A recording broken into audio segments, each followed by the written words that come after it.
Hey crafty friends, welcome. Today I'm going to be sharing a Thanksgiving type card today with some Catherine Pooler products. I have her Joyful Thanks sentiment stamps, and don't worry about the ink on that. They're not ruined. I just accidentally stained them. And I do have some of my card sentiment dies here. I'm going to be using as well as the Catherine Pooler dies, as well as the circle dies. So here I'm just cutting out a base for my card. This is just going to be covering the front of my card. So here I'm grabbing some circle dies, and I really wanted to showcase the pattern paper, but I wanted to do it in a unique way. So I'm cutting these 3 circles out of the front of my card base, and what I'm going to do is use this pattern paper behind them. So you'll still be able to see the pattern paper, but it'll be behind each one of the circles. So now I'm just determining how big I need the circles to be. So I'm just going to go up 1 circle for each one I used, up 1 size, so that I can glue it onto the back and it has a little bit of overlap. So here I'm just cutting out the flower patterned one. This is from the Painted Butterfly 6x6 pattern paper collection. And I really like this stripe one.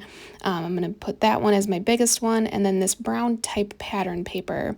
I felt like this paper was perfect for a Thanksgiving type card, thankful card, and I really wanted to show one last thankful card for you guys.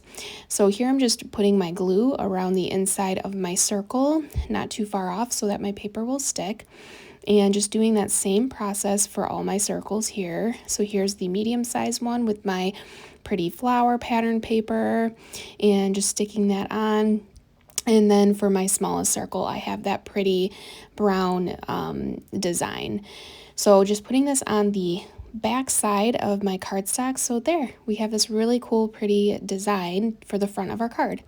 I knew I wanted to have another element though instead of just the circles, so I'm thinking of cutting out some ribbons from my card sentiment dies and possibly adding those with the pattern paper. I really want to incorporate more of the paper, but for now I know that I want to use these stamps, so I'm just grabbing the Thankful for You one because I did want to make this a Thanksgiving type card. So grabbing my Misty here and some gingerbread ink. This is now available in the Catherine Pooler shop for you. And it's just such a beautiful, perfect brown color, and it just looks really pretty. I actually used it on this shimmer white paper I've been a little obsessed with lately, and it turned out really nicely. So here I'm grabbing the coordinating die for my Thankful for You Joyful Thanks sentiment stamps and just running that through my die cutting machine, and now I have my sentiment, so that'll be perfect for the front of my card. While I have my Big Shot out, I'm just going to continue cutting those ribbons like I talked about. So here I'm going to cut one out in the floral pattern paper.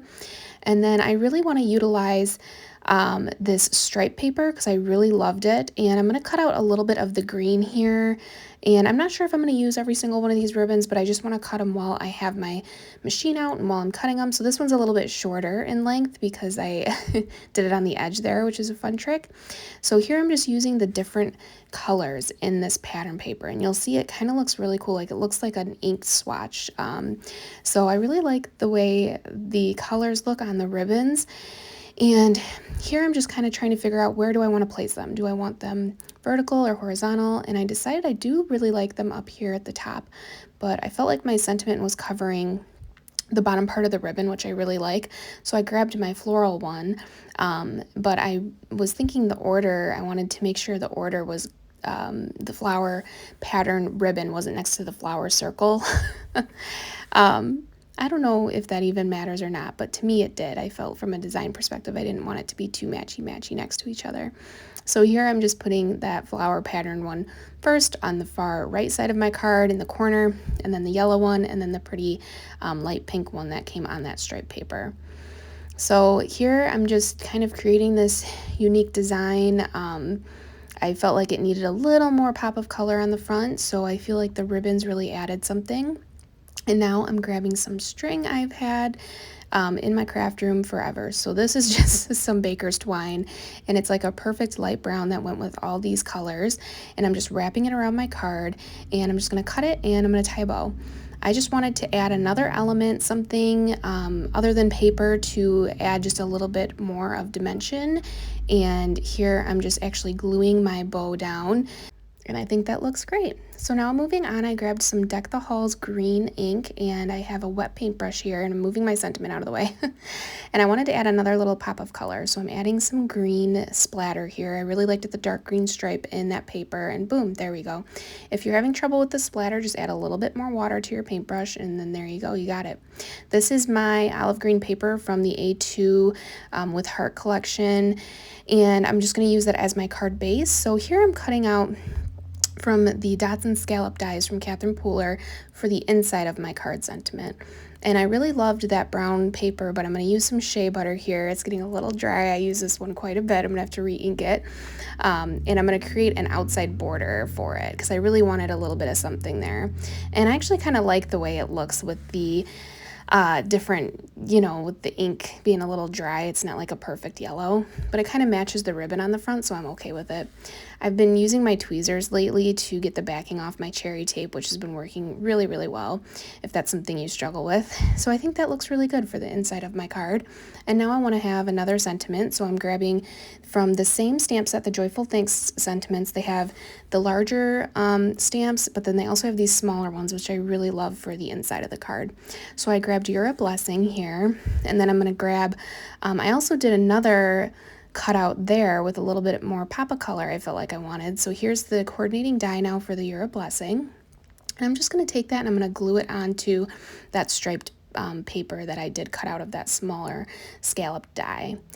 And then here I think I'm going to add a couple of cherry dots onto the back of here, and that'll just give it a little bit of lift. And I don't want too much because I do want to put a little bit of foam on the front of my card, but that's just the perfect amount, I think. So I'm going to put this on the inside of my card, but first I am going to cut out another liner with the card sentiment dies for the inside of my card for the sentiments. So just adding, again, some cherry tape there and placing this down as best I can, as straight as I can. I really like having like a really thin border, which is why I created this die so close to the edge. But you do have to be pretty precise with it, right? So again, grabbing my tweezers because it's just easier. It's been working really well. Have you guys tried that before? Sometimes getting the back of adhesive off is hard, like the adhesive strip. So there we go, gluing the inside of my card. That looks great. And here's the front, how pretty. So let's put our sentiment on. I have these small little dots here that work perfectly on the back of my sentiment, and because I did want it to have a little bit of a lift, so just placing that in the center there, right below the string ribbon. That looks great. And I am going to add a little bit of cherry foam tape here. I like the cherry foam tape because it's very thin, so if I did want it to be a little bit thicker, I could add another layer, but I actually kind of prefer it to be a little bit thinner.